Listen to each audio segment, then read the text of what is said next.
1961년 5월 군사 쿠데타가 일어났다. 나태와 무기력으로 전시를 도피했던 과거의 그곳에 운명을 달리하게 된 두 사람이 있었다. 육군 참모총장 장도영 그리고 박정희. 혁명 공약은 박정희가 아니라 장도영의 이름으로 발표됐다. 이어서 군사혁명위원회 의장 장도영 장은 그 경여사를 통해서 민주주의적인 정치의 제재를 확립하고 남북 통일을 정권을 수호해야 할 참모총장이 쿠데타군 박정희와 손을 잡은 것이었다. 누가 봐도 장도영은 배신자였다. 나 양다리 걸었다고 봤어요. 이쪽에 붙을까 저쪽에 붙을까. 다 그저 두 분들 다 짜고 하시는 걸로 난 그렇게 그 당시에 알았고요. 내가 장도영은 나는 못해. 나를 지키고 하라. 혁명 직후 장도영은 국가재건 최고회의 의장, 내각 수반 등 쿠데타 정부의 요직 4자리를 차지했다. 우리는 빈곤과 혼란을 품다. 단이 진투하려는 박정희는 장도영의 그늘에 있었다. 특별한 반공 전실로 그러나 장도영의 추마는 2달을 채우지 못했다. 10월 9일 장도영은 반혁명 혐의로 체포됐다. 혁명의 실세 박정희에게 거세당한 것이다. 장도영은 한때 사형을 언도받기도 했다. 그리고 40년의 세월이 흘렀다. 아이고 예. 반갑습니다. 예. 형 집행을 면제받은 후 장도영은 한국을 떠났다. 그리고 계속 미국 땅에서 살아왔다.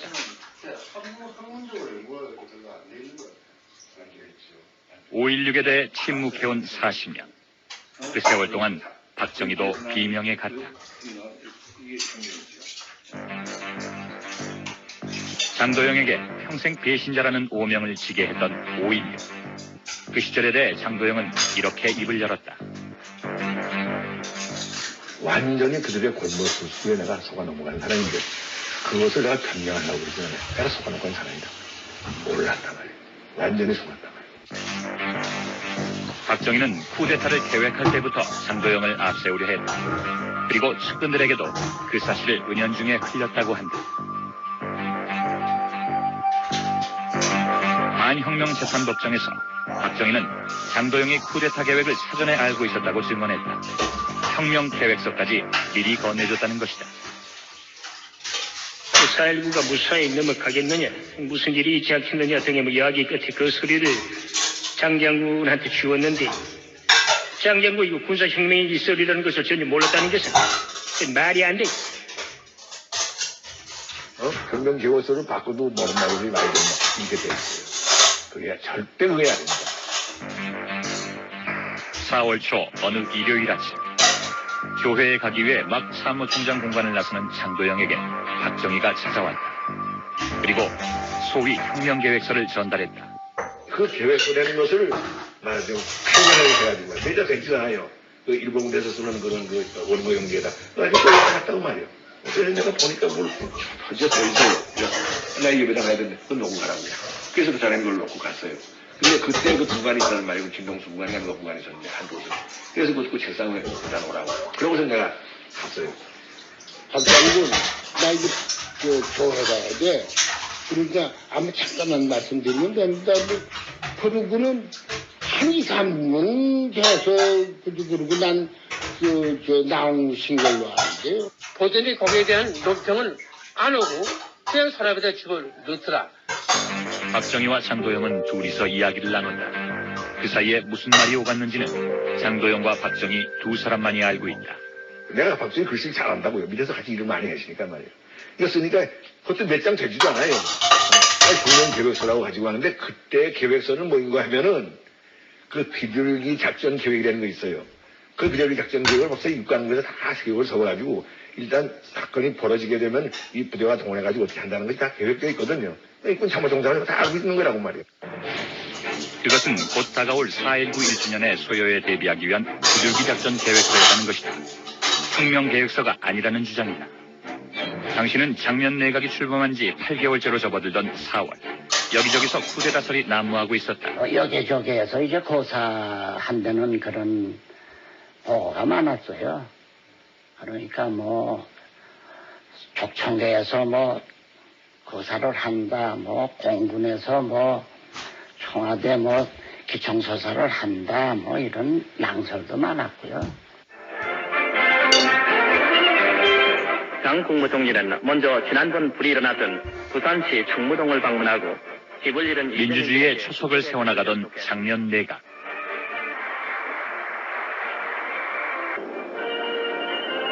그러나 장면의 제2공화국은 집권 초부터 끊임없이 각종 쿠데타설에 시달려야 했다.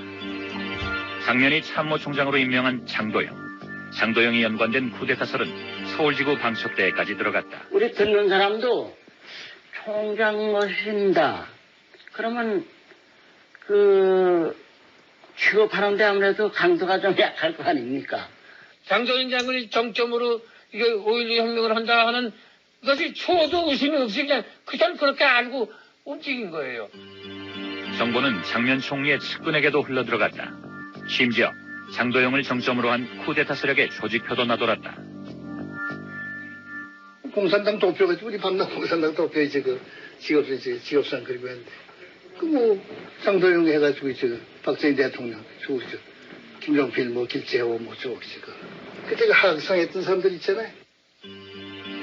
선우종호는 이 사실을 직접 장면 총리에게 보고했다. 그럴 리가 없다는 게 내가 참모총장 시킬 때 내 앞에서 생명을 바쳐서 충성을 다하겠다고 남자 입으로서 그런 맹세를 하다시피 했는데 아니 그 사람이 얼마 되지도 않아가지고서 그럴 수가 있냐.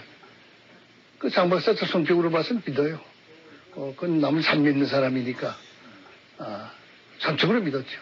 내 말도 안 믿었을 거예요. 5.16 주체 세력 중 핵심들의 증언에 의하면 그들은 장도영이 박정희의 회유로 쿠데타에 가담했다고 믿고 있다. 박정희하고 나하고는요, 쿠데타를 같이 하자는 그런 모의를 할 입장도 아니고 그러한 처지도 아니고 그런 상하 관계가 있을 수가 없는 거예요. 그러니까 나하고 무슨 협의를 많이 했는데 어떤 때는 찬성하다가 어떤 때는 반대하다가 왔다 갔다 하니까 이 사람이 믿을 수가 없다 이런 얘기를 했는데 여보 누가 나한테 와서 쿠데타 하자는 사람이 있겠어요. 참모총장한테 와서 이건 군대 상식 있는 사람이면 이건 도저히 믿을 수 없는 일들이라고요.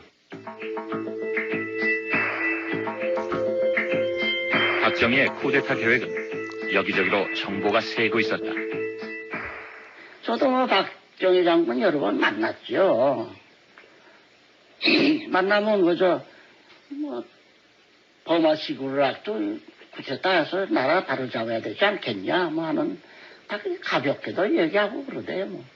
박정희 장군을 중심으로 했다는 그건 거의 공개적으로 한 거나 마찬가지로 다 알려져 있고요. 또 남이 다 아는데 장도영 장군은 왜 평소에 같이 근무하고 쭉 했는데 왜 모르겠습니까? 쿠데타 10여일 전 마침내 장도영도 박정희의 쿠데타가 확실하다는 보고를 받게 된다.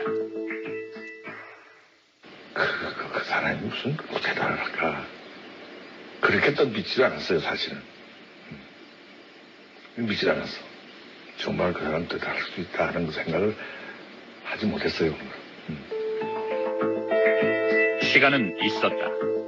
장도영은 얼마든지 박정희를 막을 수 있었다. 그런데 장도영은 왜 박정희를 잡아들이지 않았던 것일까? 장성을 저 사람 쿠데타 한다고 그런 증거도 없이 들어가지고서 갖다 가면 있을 수 없는 거지. 있을 수 없는 얘기. 그건 난 보면 그 군대를 정말 이해 못하는 사람들의 얘기입니다. 낭설, 풍설, 그런 소문 가지고 장성을 잡아다 가두는 것도 물건을 채되는 게 아니라 나라를 뒤져박는 쿠데타가 이거 말이 안 되는 거예요. 자기가 그런 계획인이라고 보고하면 설마 날 잡아였겠느냐 그렇게 생각하실지도 모르죠. 두 분이 워낙 가까웠으니까.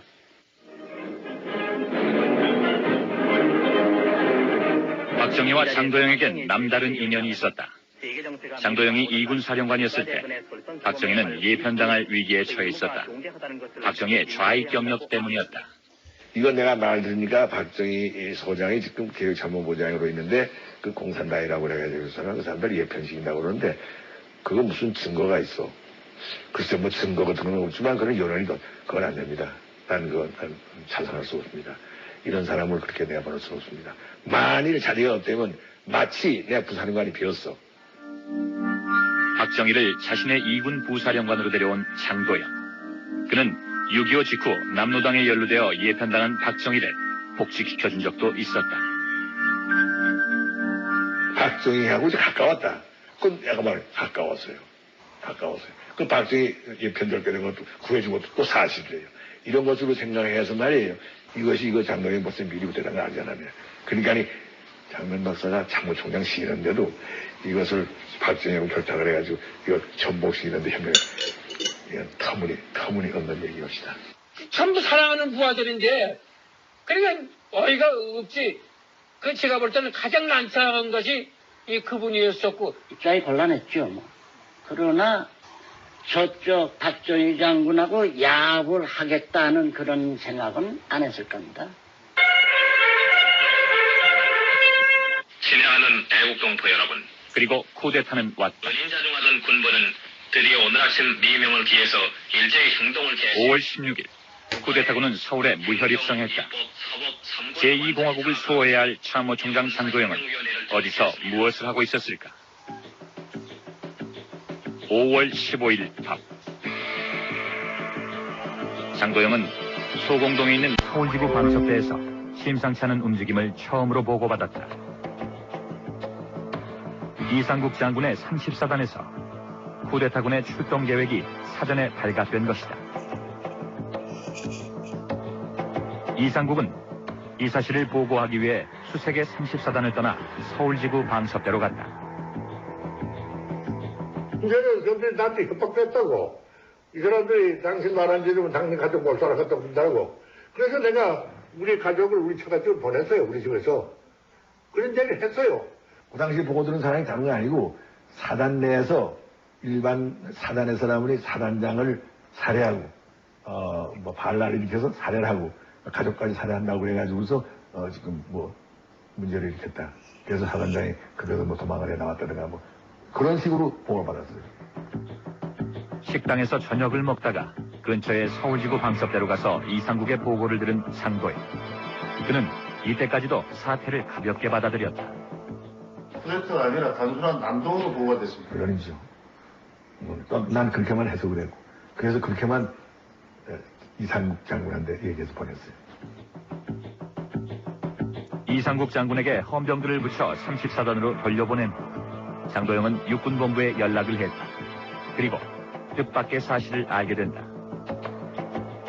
서울지구 주둔 부대들이 야간 훈련을 한다는 것이었다. 장도영은 각 부대에 연락하여 야간 훈련을 취소시켰다고 했다. 수색의 34단과 김포의 공수단, 그리고 부평의 33사단. 사실 이 부대들은 모두 쿠데타군의 주력 부대들이었다. 그럼 알았다. 중단해란 말이에요. 일단 다 중단시킨 거예요. 그래서 34단, 33사단, 공수여단 뭐 이런 거 육군에 관한 것만 그러니까 물론 해군 변화와 관계하고 관계없으니까 말이에요. 그 무렵 영등포에 있는 육관구 사령부에 이상한 기미가 있다는 소식이 들어왔다.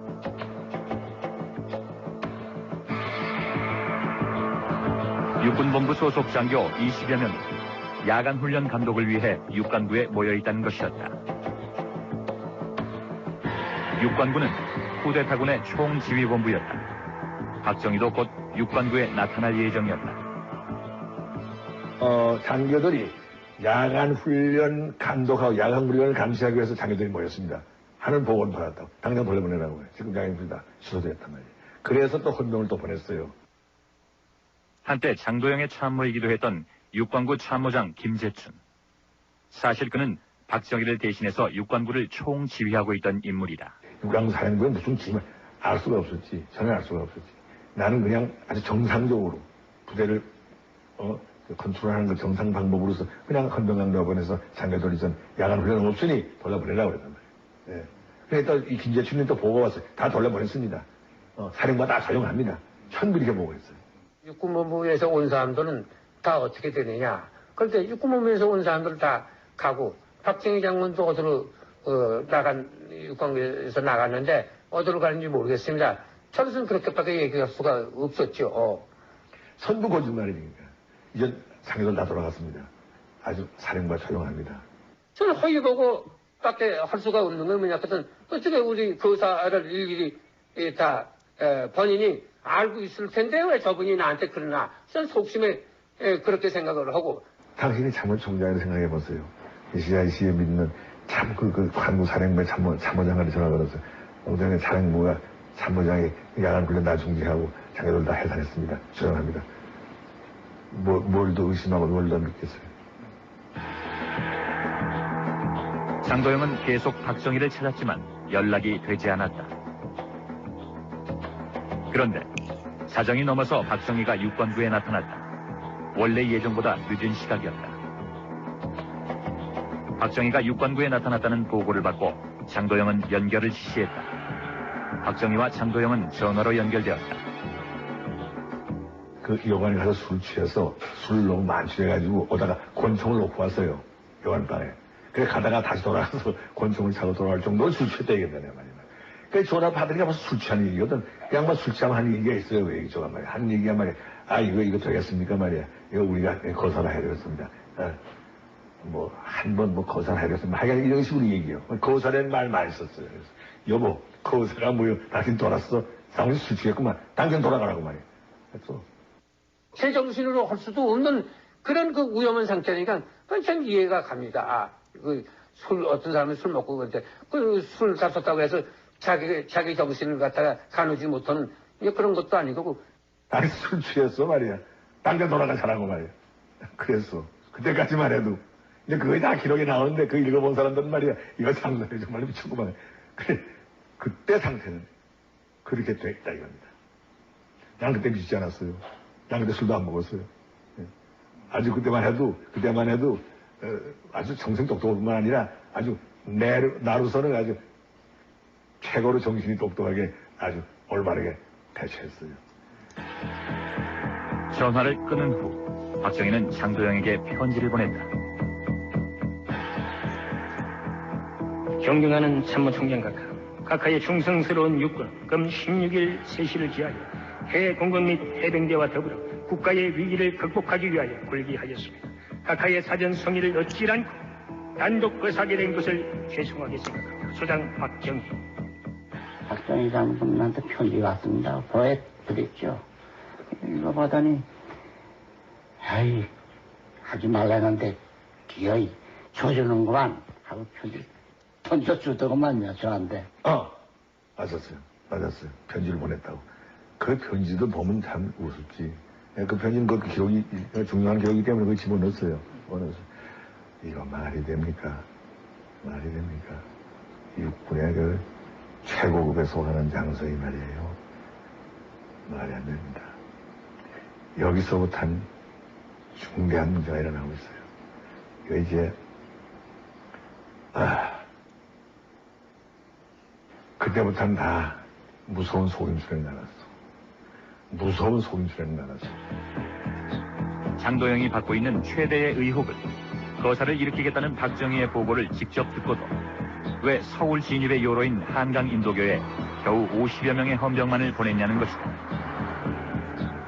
그때만 하더라도 공수부대의 박시혁이는 나한테 이전은 출동 중지하고 전부 막사에 돌아갔습니다 보고 했어. 이거 아시겠어요? 그러니까 그때에 내가 헌병을 내보냈다는 것은 무슨 또 양동이 들어가지고서 일부 차량들이 들어오게 되면 그걸 막아라 하는 거지. 이런 공수부대가 전부 출동을 해가지고 말이야 무장을 해가지고 서울 시내로 들어오는 건 생각도 못하고 있을 순간이라고요. 새벽 3시경 김포에 있던 해병대가 한강교를 향하고 있었다. 해병대는 육군참모총장인 장도영이 지휘하는 부대가 아니었다. 선두에 선 해병대 뒤에는 공수부대가 뒤따르고 있었다. 한강교에는 제대로 된 중화기 하나 갖추지 않은 헌병 50여 명이 트럭 7대로 바리케이트를 치고 있었다. 아니 헌병 소대가 중장비 가지고 가서 전투하러 가는 얘기는 없어요. 이건 군대에 대한 상식이 전혀 없는 사람들이 하는 얘기니 말이야. 이걸 어떻게 하냐 이거예요. 그게 아니야. 교통 통제하라 이거예요. 헌병이 교통 통제하는 거지 전투하는 부대가 아닙니다. 이건 전투하러 가라는 것을 생각했다고 말이에요. 아니에요. 아니 혁명하는 무대에 무슨 교통정리가 필요하고 그 말이 되는 겁니까? 그건 말도 안 되는 얘기고. 그러면 맨 처음에 헌병을 보내실 때의 생각은 저지를 하라는 것이 아니었습니까? 교통 통제 뭐시겠어요? 트래픽 컨트롤. 예. 트래픽 보낼 차량은 보내고 통화실 차량은 통화시키고 말. 트래픽 컨트롤. 그러면 해병대가 한강다리 넘어올 때 막아야 된다고 생각 안 하셨습니까? 막을 수 없지요. 난 해병대 오는 거 생각도 못 했으니까 말이에요.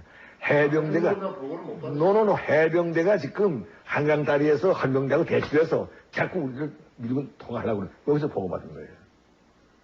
놀랬지. 그것이 나한테 쇼크받은 여러 가지 과정이 있는데 그 쇼크받은 과정이 제일 큰 쇼크가 그거예요.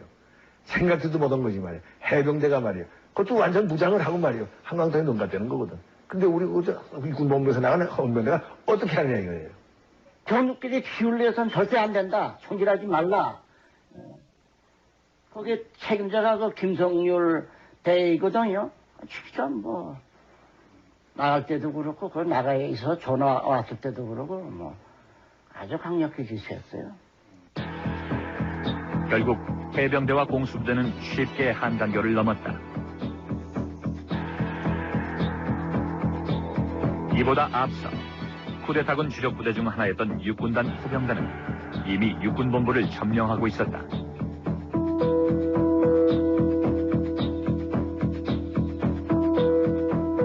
쿠데타는 그렇게 성공했다.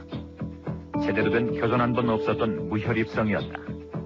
세칭 60만 대군을 지휘하는 참모총장 장도영은 왜 겨우 3,600명밖에 안 되는 쿠데타군에게 그렇게 쉽게 서울을 내줬을까? 참모총장의 그 진압을 반란을 진압하는 데 있어서는 내가 볼 때는 이해가 안 가는 그런 식으로 했으니까 일본이 한비적으로 그렇게 하면서 한비적으로 우리 혁명을 돕는 거다. 전 그렇게 생각을 했어요. 이렇게 적극적으로 막전이 피울리게 했고 또 막 장군 그 고사 덕전이 이쪽에 배신하는 거 되고 입장이 곤란했죠. 뭐. 내가 저는 얘기치 않았던 기습 공격을 한 거거든요. 기술 받은 거란 말이에요. 그러니까 여기 기습 공격을 받아가지고서 뭐 그냥 완전히 락다운된 상태란 말이에요. 그렇지만 문제는 이제부터 하려고 생각한 것이 나예요. 이제부터는 어떻게 해야 되나 말이에요. 그래서 내가 참모들 복자 갑시다. 내가 참모들 다 연설한 건 아니지만 다 갑시다. 그래가지고서 내가 이제부터 하려다 말이에요. 이거 어떻게 수습하느냐.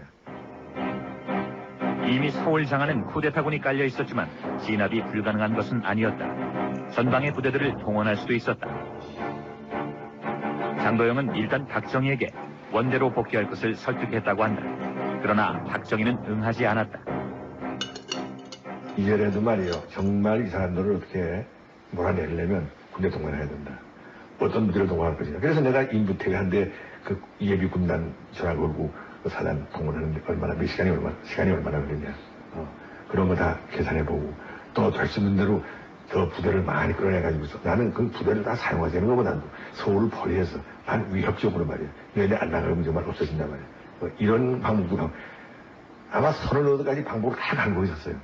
열심히 생각하고 있었어요. 그러나 어떤 방법을 써도 유혈 사태를 피할 수는 없었다. 5월 16일 오전 대통령의 전갈이 왔다. 장도영은 청와대로 들어가 윤보선 대통령을 만났다. 윤보선은 유혈 사태를 우려했다. 너희도 어떻게 피를 흘리면 안 된다. 피를 흘리지 말고 수술해라. 하는 것이 내가 받아들인 대통령의 명령이에요. 그럼 그 이후로 그 대통령 명령대로 수행하십니까? 그건 물론이죠. 물론이죠. 한 채 요금당이 없이 하려고 노력을 했고 그렇게 왔죠. 장도영은 진압을 포기했다. 그리고 5월 16일 오후 4시 30분 박정희의 요청에 따라 군사혁명위원회 의장직을 수락했다. 이거 보세요. 장면 박사, 장면 내가 하고 제2공화국하고 이 쿠데타는 제가 돌았어요. 중간에 서서 어떻게 하겠어요, 당신? 어떻게 하겠어요? 이쪽에서 저쪽 피점을 막아야 되고, 이쪽에서 또 반대로 또 막아야 되는 것이 피 흘리지 않고 하는 방법 아니겠어요? 어떻게 피를 안 흘리고서 또 하는 방법이 어디 있겠어요? 누가 얘기한 낭다리 걸었다 먹은 간에 말이야. 피 흘리지 않고 평화적으로 수습하는 방법이 어디 있겠느냐? 이거 내가 항상 얘기하는 겁니다. 다시 생각해 보세요. 당시 한국군의 작전 지휘권은 실질적으로 유엔군에 있었다. 장도영은 유엔군 사령관 메그루도 장군도 만났다. 메그루도는 쿠데타군을 몰아내야 한다는 언지를 주었다. 마그로 장군은 그 3천 몇백 명, 4천 명도 안 되는 부대가 돌아가는데 이걸 왜 그러냐 말이야. 내 소처럼 말이야. 내가 지금도 기억합니다. 내가 여수 반란 사건 아니죠? 이게 소총대대가 반란을 일으켜가지고 여수 순천 장악하고 지상으로 나와가지고 터보를 매면했어요. 수십만의 인명 피해를 보고 말이야. 내가 그게 토벌 같은 것이 하나입니다. 그 말이에요. 이런 것이 반란군의 시대다 이거예요. 미국 군대 명령 안 들어도 돼. 당연하지. 내가 이런 명령 붙으려고 생각했는데 말이야. 이런 상황에서 가장 중요한 것은 내각 수반인 장면 총리의 의지였다. 메그루도는 장면의 뜻을 알고 싶어 했다. 그러나 그때 장면은 행방불명 상태였다. 장면의 비서들은 메그루도를 찾아갔다. 구체적으로 진압을 하신다 안 하신다 그런 이야기는 저 기억에는 없는 것 같지만 분위기는요 그랬습니다. 총리만 찾으면은 금방 이거는 해결될 수 있는 문제다. 그렇게 심각하게 보시지는 않았는 것 같아요. 그 당시는. 그 말씀에서 몇 사람 안 되는 장교들이 주동이 되는 사건이기 때문에 곧 해결될 것이다 하는 그런 뉘앙스가 많았습니다. 그 시간 장면 총리는 어디로 사라졌던 것일까? 5월 16일 새벽 장면은 집무실이었던 반도 호텔에 있었다. 그곳에서 장면은 장도영의 전화를 받았다. 쿠데타가 났으니 피하라는 것이었다. 장면은 부인과 함께 반도 호텔 맞은편에 있는 미국 대사관을 찾아갔다. 그러나 대사관에서는 문을 열어주지 않았다. 한 블록 옆에 있는 대사관 직원 사택을 찾아갔지만 그곳에서도 역시 장면은 받아들여지지 않았다. 이쪽에서는 총리가 오셨다고 하고 경비원들은 새벽에 무슨 총리가 오시느냐 이야기가 있으면서 자기네들이 내부에서 확인을 한다 하는 도중에 기다리시다가 못해서 그냥 차를 그냥 빼라 그래서 바로 해화동으로 가신 것으로 저는 기억이 납니다. 쿠데타군에게 언제 잡힐지 모르는 위급한 상황. 장면은 차를 돌렸고 어디론가 떠났다. 그리고 그로부터 50여 시간 동안 장면은 행방불명이 된다.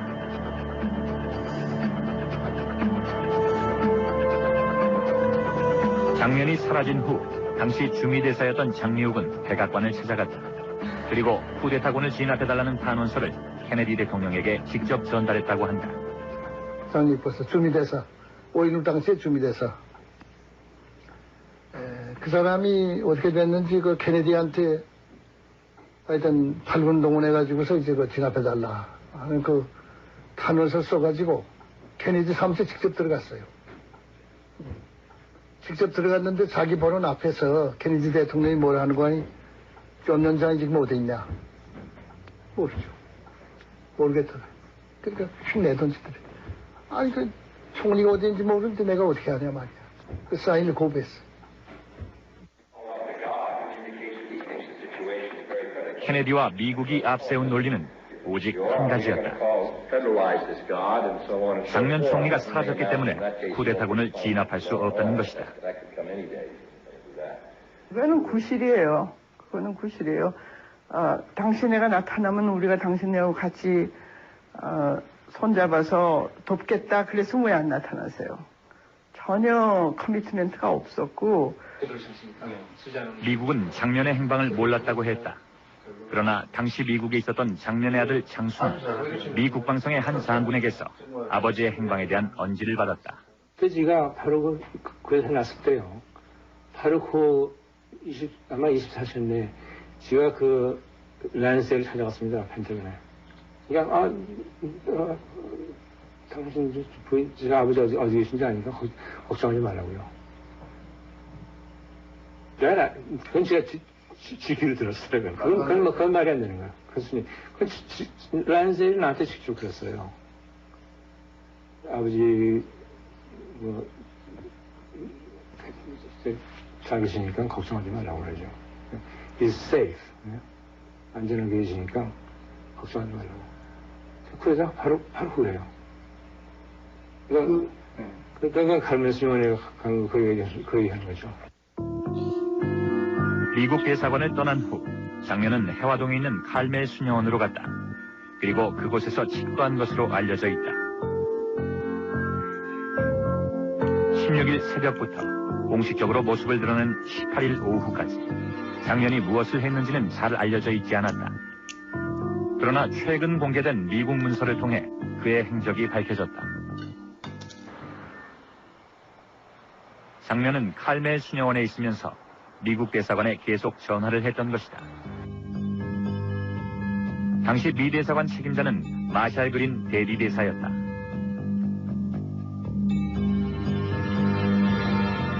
마샬 그린은 장면과의 통화 내용을 시시각각 미국에 그대로 보고했다. Every day, twice a day, Chung Myung would call on the telephone, but he kept in touch with the embassy, but he was no longer in his office. We could only talk to him when he called us. We had no place to call him. 마샬 그린과의 통화에서 장면은 쿠데타에 대한 자신의 입장을 분명히 밝혔다. 장면 총리는 자신이 멀지 않은 곳에 있다고 했다. 안전상의 이유로 우리는 그의 은신장소에 관해서는 이야기하지 않았다. 총리는 유엔군 사령관이 책임지고 상황을 처리해야 한다고 촉구하였다. 장면은 자신이 쿠데타에 반대하며 유엔군 사령관이 상황을 맡아서 처리해달라고 했다. 대화 하나를 자세히 쓰지 않아서 확실하게 이야기하기는 힘들지만은 그거는 8군 사령관이 맡아서 진압해달라는 의미였다고 생각합니다. 유엔군 사령관 매그루더는 쿠데타 직후부터 본국에 계속 전문을 보내고 있었다. 백악관과 국방성의 지침을 알려달라는 것이었다. He's asking for orders, saying what the U.S. policy is.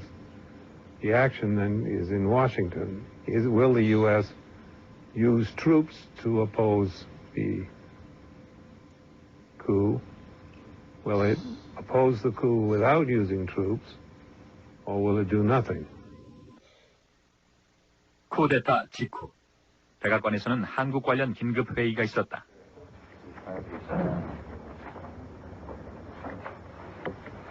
회의 내용이 정확히 어떤 것이었는지는 아직까지 밝혀지지 않았지만 쿠데타에 대한 미국의 대처 방안이 결정되었던 것으로 추정된다.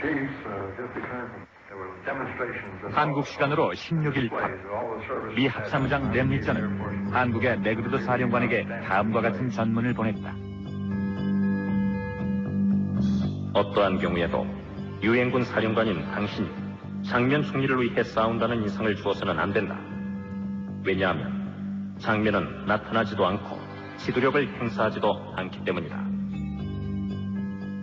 다음 날인 17일 오전경, 미 국무부 역시 비슷한 내용의 전문을 한국의 마샬 그린에게 보냈다.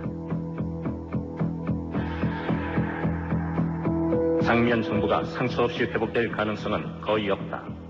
따라서 상황이 명확해질 때까지 조심스럽게 지켜보는 자세를 유지해야만 할 것이다. 우리는 붕괴될지도 모를 장면 내각과 운명을 같이 하고 있다는 인상을 주어서는 안 될 것이다. 케네디 정부는 한국에서 일어난 사태에 개입하지 않을 것을 분명히 했던 것이다. 그러면서도 불개입의 이유를 장면에게 계속 전가했다. Every time he called, we would encourage him to take some public action which would demonstrate that he was in charge, and we would back him up. That was our policy. Chung Myung never made that public statement. 당시 서울 장안에는 쿠데타군이 깔려 있었다. 쿠데타군은 장면을 찾기 위해 혈안이 돼 있었다. 이런 상황에서 장면이 칼멜 수녀원을 나와 공개적으로 쿠데타에 반대하는 것이 가능한 일이었을까? Why 장면 was not dangerous? Stand forward, you become a prisoner in minutes. 5월 17일 아침, 미국의 불개입 정책이 확정된 것을 몰랐던 장면은 대사관의 마샬 그린에게 편지를 보냈다. 장면이 보낸 중개인이 가져간 그 편지에서 장면은 미국의 입장을 거듭 물었다.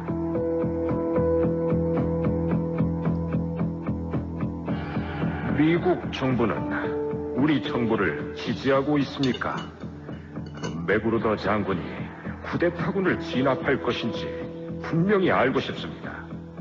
이러한 점이 분명해야 현 사태에 대한 제 입장을 결정할 수 있을 것입니다.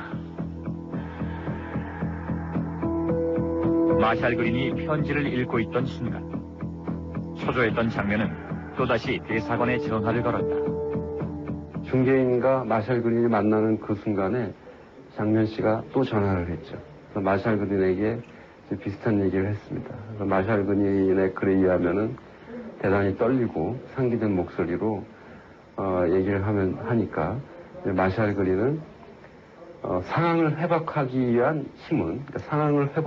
힘은 한국 사람으로부터 나와야 된다. 미국이 해줄 수는 없다라는 것을 얘기를 했습니다.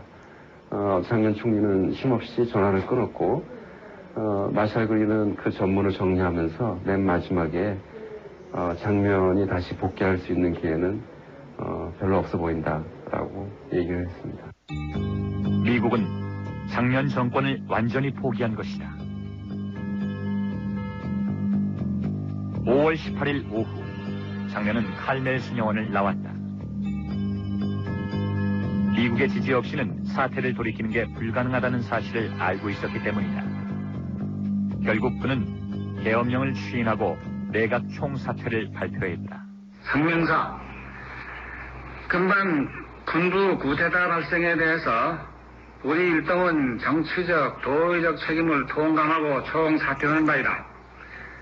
국민 제위에 양해의 있기를 바라는 바이다. 5월 18일 국무총리 장면. 그 후 장면은 침묵했다. 그러나 그의 가족들은 쿠데타 당시 미국의 태도에 대해 강한 의혹을 제기했다. 어머님이 확실히 얘기했어요.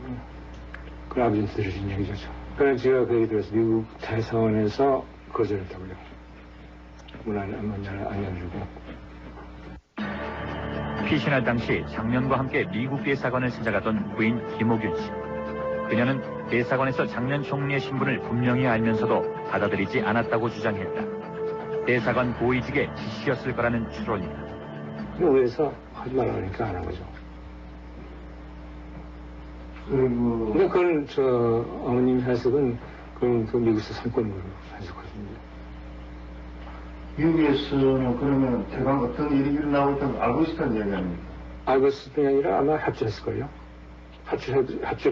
아마 협조 이상으로 뒤에서 계획했을지도 모르죠. 그건 제가 확실히 모르니까요. 저는 만약 그런 이후에 말이죠. 미국에서 그 뒤에서 자꾸 계획했던 게 서류가 나온다면 말이죠. 그냥 그건 조금도 놀라지 않아요. Of course. 그렇게 생각해요. 미국이 장면과 계속 접촉하면서도 왜 그의 행방을 모른다고 주장했는지는 아직도 의혹이다. 장순이 제기한 의혹처럼 미국이 쿠데타에 직접 개입했다는 증거는 없다. 그러나 당시 미국 군부는 장면 정권의 허약한 지도력에 불만을 갖고 있었다. We recognized, however, that Zheng Myung was a diplomat. He did not have a strong base in Korea. And particularly, he did not have a strong base among the Korean military. So we realized that we were working with a new government and a weak government. 군부의 관리들은 장면 정권에 들어서 한국의 반공태세가 약화되고 그리고 장면 정권이 4.19 직후에 발생한 사회 혼란 같은 거에 대해서 결국은 제대로 대처하지 못하고 한국이 그 혼란 속에서 벗어나지 못하고 여기에 이제 북한이 침투하고 그러면 위험한 상황이 올 수 있다. 쿠데타 직후 미국은 좌익 경력을 가진 박정희를 의심했다. 그러나 박정희가 반공에 대한 강한 의지를 표방하자 미국은 쉽게 쿠데타를 추인했다. 우리가 강력한 군사력을 가지자면 경제가 희생이 돼야 되겠고, 이 두 가지 문제가 동시에 달성이 되지 않을 것 같으면 우리 한국에 있어서 효과적인 반공이라는 것은 이룩할 수 없다. 박정희의 추대로 쿠데타 정부의 최고직 4자리를 겸직하고 있던 장도영. 그러나 박정희와 장도영 사이엔 군정기간 연장 문제로 갈등이 싹트고 있었다. 이거 벌써 내가 6개월이면 되겠지. 나는 6개월을 내가 그때 벌써 정평했어요. 그래서 이제 6개월 되면 이제 해줘야 해. 이거 얼마나 당신은 이거 하려고 그러냐. 간단히 말해서, 아니, 혁명을 하는데 언제 기한을 정해가지고 혁명합니까 말이야. 그러니까 그때부터 벌써 말이야. 5년이고 10년이고 먼저 해보가 되는 거예요. 이거, 그러니 말이야. 이거 참 말이 안 되지 않소 말이야. 하려니 말이야. 난 이상도 못하겠다 하고 연락한 거예요. 박 장군 자신의 말씀은 보마식 해서 한 2년 동안 질서를 잡아가지고 민간하는데 남겨야 된다 하는 그 말씀을 직접 하고 다녔어요. 근데 장 장군은 2년, 3년씩 안 된다.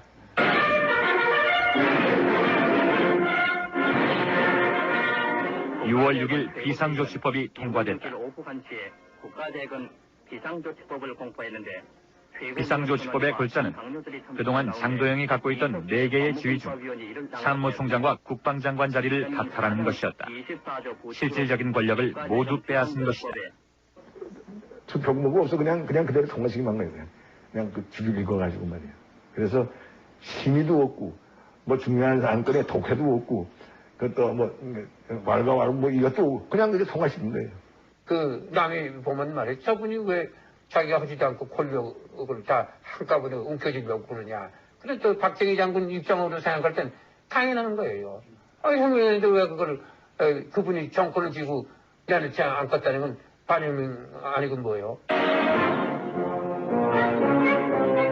7월 3일 국가대건 최고회의에서는 장도영 전 의장의 사퇴를 수리하고 부의장이 된 7월 박정희 3일 소장을 장도영은 모든 공직을 사퇴했다. 쿠데타의 실세 박정희는 명실상부하게 최고의 권좌에 오른다. 장도영의 역할은 거기까지였다. 무슨 얘기가 있었든지 간에 밀려나게 돼 있는 거 아닙니까? 그 혁명의 주체는 역시 그 박정희 대통령 거기고 팔기생 거기고 장도영 씨는 그 혁명 수행하기 위해서의 하나의 그 이용물로 이용한 거고 사실 또 그 장도영 씨를 끌어들이지 않았으면 힘들 겁니다. 그 참모총장을 끌어넣었다는 게 얼마나 큰 힘입니까? 그냥 그건 이용물로 잠시 했지. 그 어떻게 장도영 씨가 어떻게 정권 잡겠어요? 그 해결문을 어떻게 줍니까? 그건 안 되죠. 자기 계산 잘못했지. 몰락은 거기서 끝나지 않았다. 7월 9일 장도영은 반혁명 혐의로 체포됐다. 한때 사형 선고까지 받았던 장도영은 62년 5월 집행유연제로 출감했다. 그리고 그해 8월 미국으로 떠났다. 그 여지까지 40년 동안 그렇게 욕설과 빈축과 그런 비판을 많이 받고 살아왔어요. 그것이 뭐 난 어떤 면으로 보자면 그것도 당연한 비결이라 이렇게 생각하고 있습니다. 5.16 그로부터 40년이 지났지만 장도영은 그의 회고록 제목처럼 조국 땅을 바라만 보며 아직도 이국 땅을 떠돌고 있다. 역사가 그의 어깨에 지워준 오명을 짊어진 채 참모총장으로서 해야 될 일을 3번 못했단 말이야. 왜? 참모총장으로서 의장이 발견해서 말이야. 다 빼내서 말이야. 이걸 처벌해야지. 해소시켜야지. 그러고 민주정부를 오해에 나갔어야지. 다 못한 거 아니에요. 그러기 때문에 그 죄와 거기에 대해서 벌을 받는 거 있다고 내가 오늘도 지금도 생각하는 거예요. 내가 저를 말해야지.